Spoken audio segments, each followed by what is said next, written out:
Ma fille bien-aimée, tes prières ont été exaucées. Tu donneras naissance à des jumeaux, 2 garçons puissants qui apporteront la grandeur à ton royaume. Ils naîtront avec des dreadlocks, un signe de leur force. Mais sache ceci, l'un d'eux, le cadet, sera plus fort que l'autre. Son pouvoir résidera dans sa chevelure. Si jamais ses mèches sont coupées, il perdra toute sa puissance. Tu devras le protéger à tout prix. Si tu aimes nos histoires, abonne-toi et laisse un commentaire et dis tu me suis de quel pays. Il était une fois, dans le grand royaume de Kakapo, un roi puissant et majestueux du nom de Roi Obi et sa splendide épouse, Reine Ada. Ils régnaient avec sagesse et bonté sur leur terre prospère. Mais malgré leur richesse, leur pouvoir et leur gloire, une chose leur manquait cruellement. Un enfant. Pendant des années, le roi et la reine tentèrent tout. Ils consultèrent les plus grands guérisseurs, firent des offrandes aux dieux, et voyagèrent même dans des contrées lointaines à la recherche d'un remède à leur infertilité.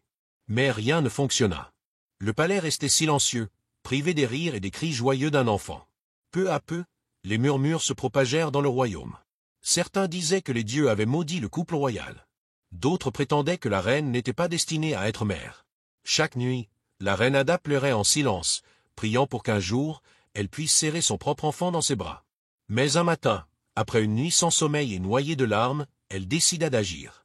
Drapée dans un simple tissu, elle quitta le palais avant l'aube, se dirigeant vers le grand fleuve de la vie, où l'on disait que la puissante déesse des eaux, Mamora, exauçait les prières des femmes stériles. À genoux sur la berge, tremblante, elle plongea ses mains dans l'eau fraîche et murmura d'une voix suppliante. « Ô grande mère des eaux, aie pitié de moi. Bénis-moi d'un enfant, afin que mon foyer résonne enfin de joie. » Le fleuve, qui coulait paisiblement, s'arrêta soudainement. Le temps sembla suspendu. Puis, des profondeurs apparut une silhouette éblouissante. Une femme à la chevelure longue et ondoyante, sa peau lumineuse comme la lune. C'était Mamora, la déesse du fleuve.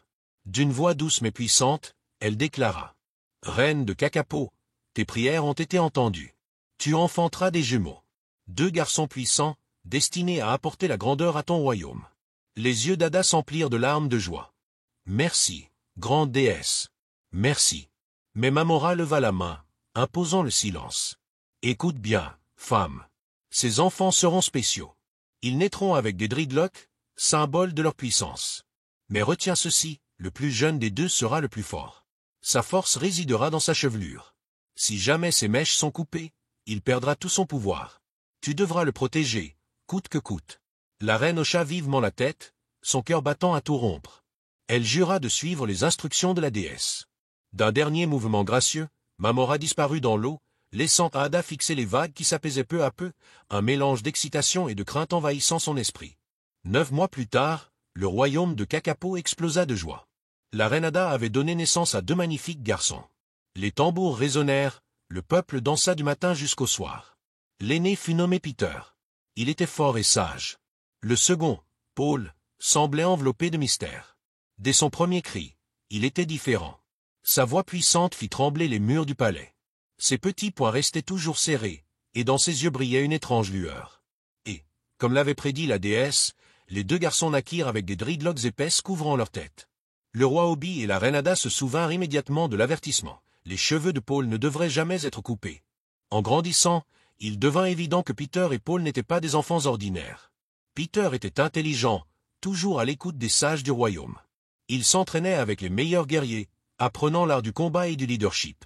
Paul, en revanche, était différent. Plus rapide, plus fort, plus téméraire que quiconque. À 5 ans, il soulevait déjà des charges que des hommes adultes peinaient à porter.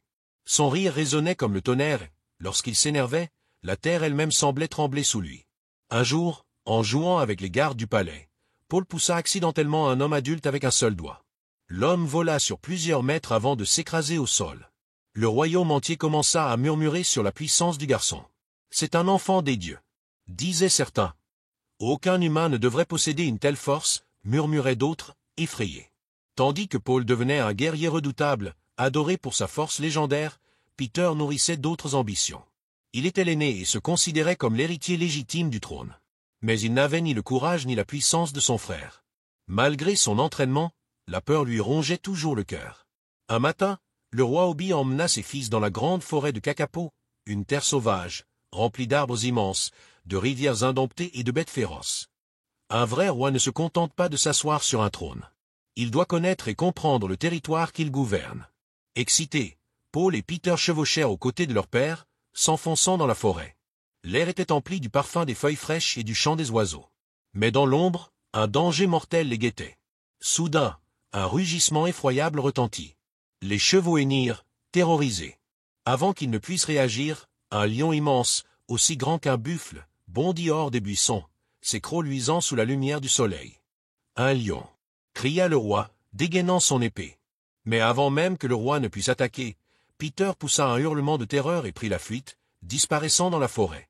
Il courait plus vite que le vent, abandonnant son père et son frère derrière lui. Paul, lui, ne bougea pas. Son cœur battait à tout rompre, mais il ne céda pas à la peur. Il serra les poings et fixa le fauve droit dans les yeux. « Viens te battre !» hurla-t-il en frappant son torse.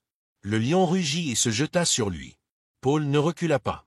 Il ramassa une grosse branche et l'abattit de toutes ses forces sur le crâne de la bête. Crac! Le lion vacilla, mais ne recula pas. Il rugit encore plus fort et bondit, ses griffes acérées prêtes à déchirer Paul. Mais Paul fut plus rapide. Il roula sur le côté, attrapa la crinière du lion, et dans un élan de puissance inhumaine, il souleva le fauve du sol. Le roi Obi regardait, stupéfait. Paul, son fils, était plus fort qu'aucun homme ne l'avait jamais été. Le lion se débattit violemment, mais Paul tenait bon. Ses muscles saillaient sous l'effort tandis qu'il soulevait la bête au-dessus du sol. « Ah !» rugit-il, sa voix résonnant comme un coup de tonnerre. D'un geste puissant, il projeta le lion contre un tronc d'arbre massif. Un bruit sourd retentit lorsque l'animal s'écrasa lourdement. Il tenta de se relever, mais Paul ne lui en laissa pas le temps. D'un bond, il attrapa la bête par la gorge et, dans un élan de force inouïe, il brisa sa nuque. Le roi Obi, figé, contemplait son fils avec une admiration teintée de crainte. Paul, lui, se tenait au-dessus du lion inerte, sa poitrine se soulevant au rythme de sa respiration haletante. Puis, d'un geste lent, il relâcha la bête. Le silence fut brisé par un cri. Un silence de mort tomba sur la forêt. Même les oiseaux cessèrent de chanter.